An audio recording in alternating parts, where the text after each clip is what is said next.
On the morning of Wednesday, 11th of October 1961, the President of the French Republic, accompanied by Madame de Gaulle and state dignitaries, are at Orly Airport to greet their Imperial Majesties, the Shah and Empress of Iran.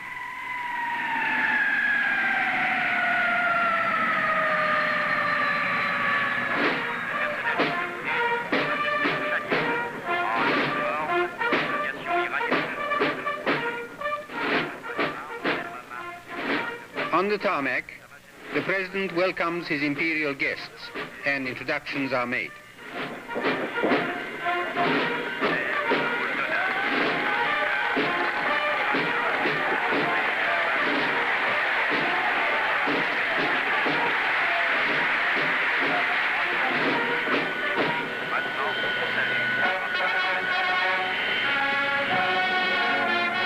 The very cordial meeting of the two heads of state is a clear indication of the friendly and ancient ties that unite Iran and France.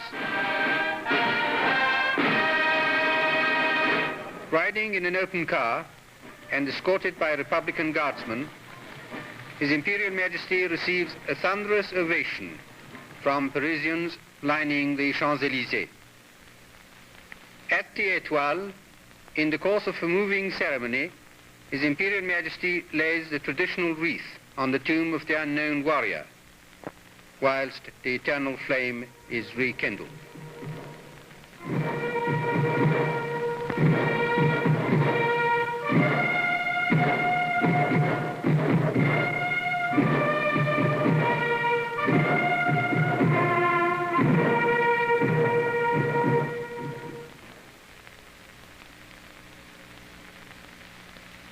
His Imperial Majesty, the Shah then signs the Golden Book.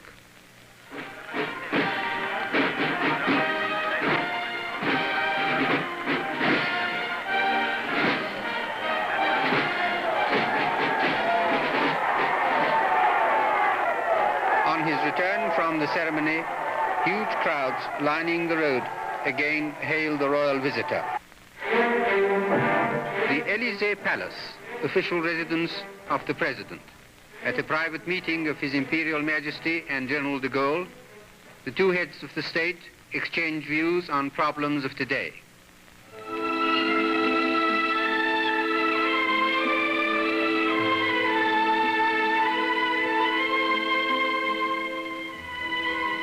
The Shah and Empress Farah attend a state dinner given in their honor by the President and Madame de Gaulle.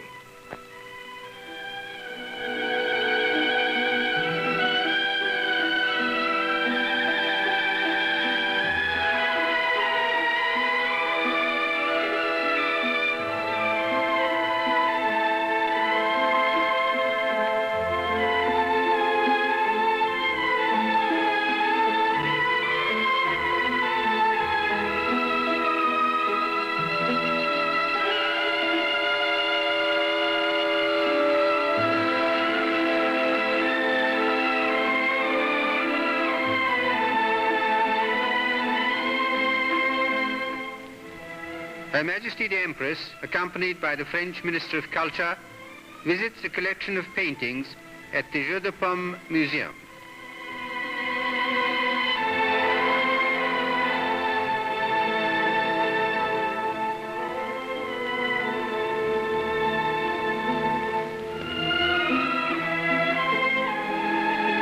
This is a permanent exhibition of the works of the French School of Impressionist Art.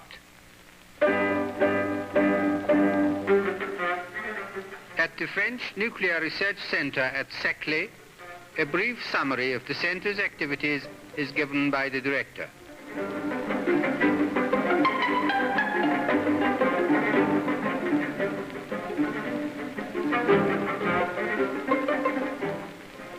His Imperial Majesty shows a special interest in various installations he visits during his tour of the center.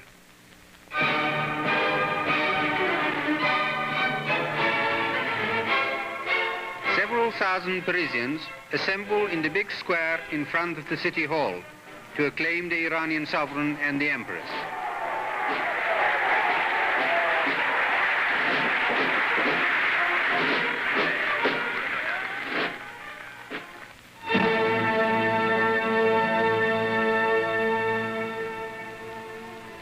At the entrance hall, city councillors are presented to their Imperial Majesties by the President of the Municipal Council.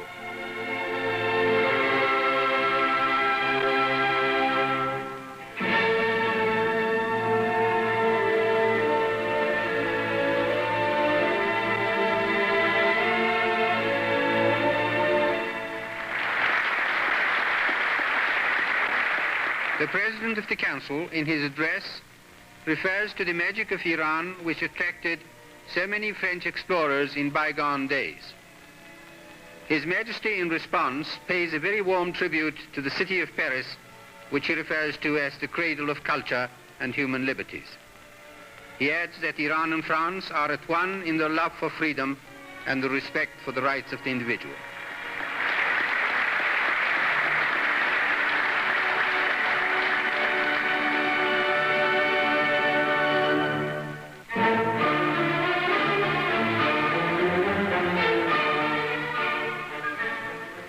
Concurrent with their Imperial Majesty's visit to Paris, a great exhibition representing the art and culture of Iran's past 7,000 years is held at the Petit Palais Hall in the heart of the city.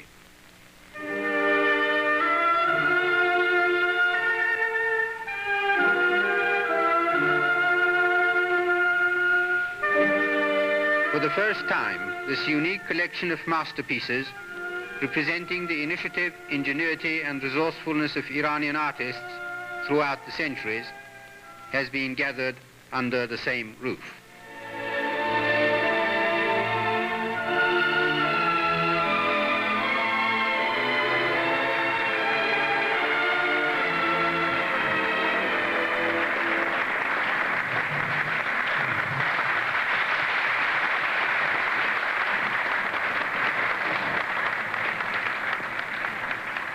Their Majesties, accompanied by General and Madame DeGaulle, opened the exhibition in the presence of a distinguished gathering of archaeologists and admirers of art.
At the end of the third day, their Imperial Majesty's official visit comes to a close.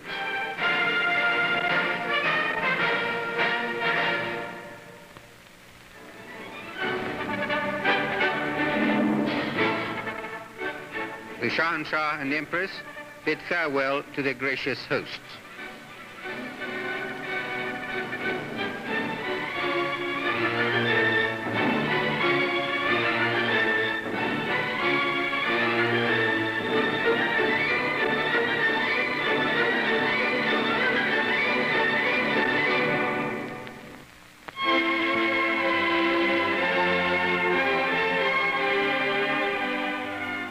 At the conclusion of the official visit, their Majesties remain in France for a few days. They reside at the Palais de Champs, a country home of the President, put at their disposal by the French government.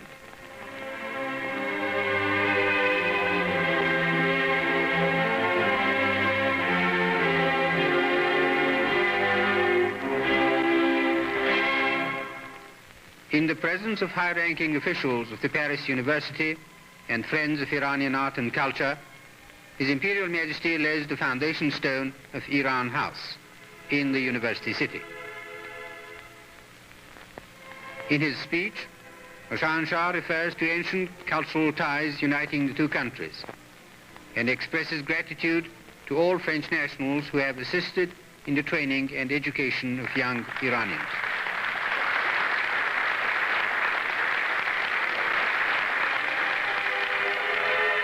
The President of the Center, in response, reviews the glorious history of Iran and acclaims the immortal work of Persian philosophers and scientists.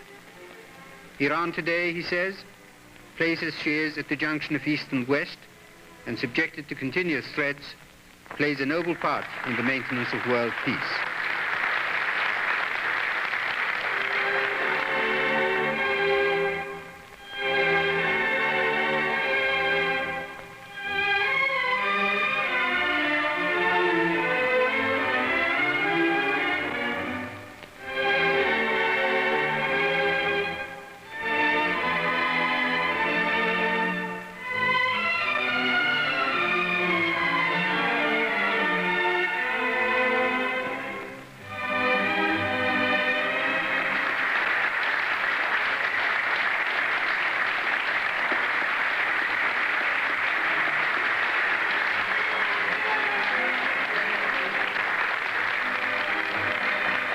At the Imperial Embassy, a representative group of Iranian students has the honor and privilege of meeting their beloved sovereign.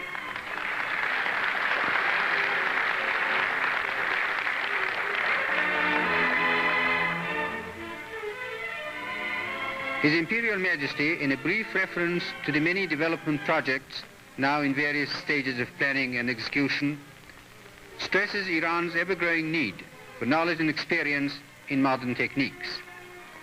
He urges that students should benefit to the utmost in acquiring the highest degree of efficiency in their particular branch of study and return home fully armed for a campaign against ignorance and want.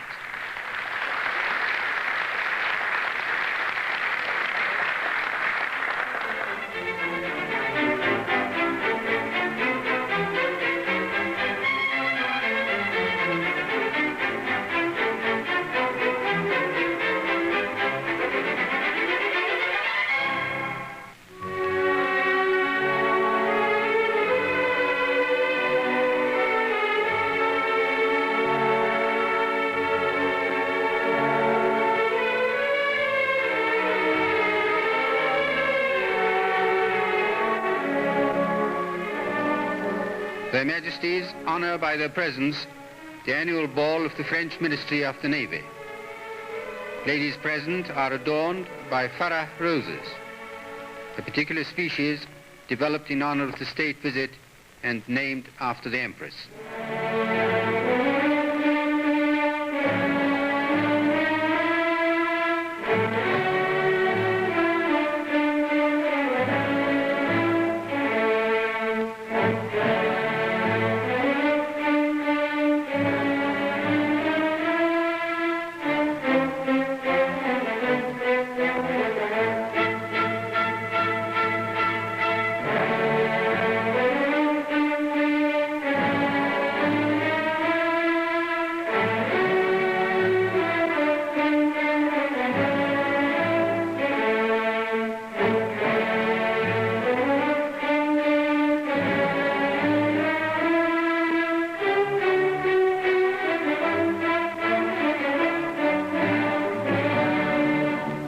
At a luncheon meeting of the French Diplomatic Press Association, the President, after reviewing the great civilization of ancient Persia, states that the spontaneous welcome given by Parisians demonstrates the extreme popularity of France's imperial guests, as well as the unity of purpose that links the two nations together.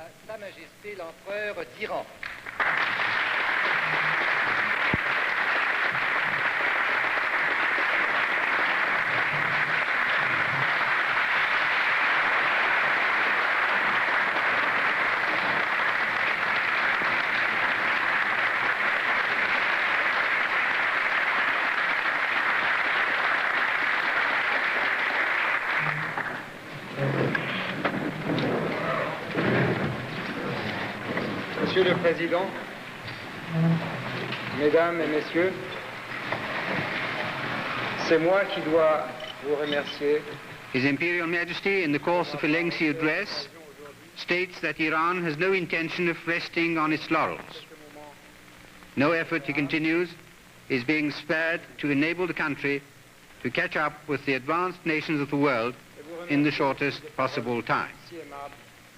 He briefly outlines various development projects planned to ensure greater exploitation of the country's abounding natural resources, together with industrial expansion and mechanized agriculture.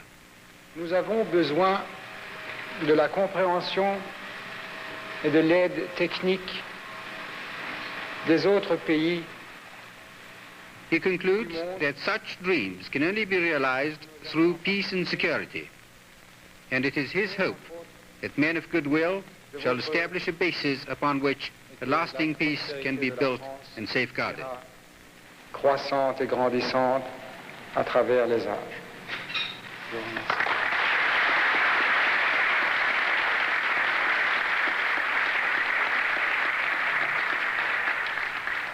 Questions are then put to His Majesty by various representatives of the international press. L'échec de l'Union égypto-syrienne.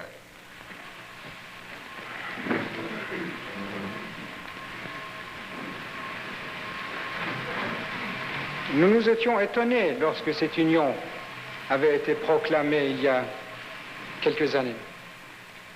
In his replies, the Shah covers such a variety of subjects as Iran's foreign policy, the country's relations with the Arab world and the USSR, the CENTO Defense Pact, the European Common Market, and the future long-range development plans now under consideration. At the close of the meeting, the Shah is requested to convey to Her Majesty the Empress humble greetings from all the members of the association.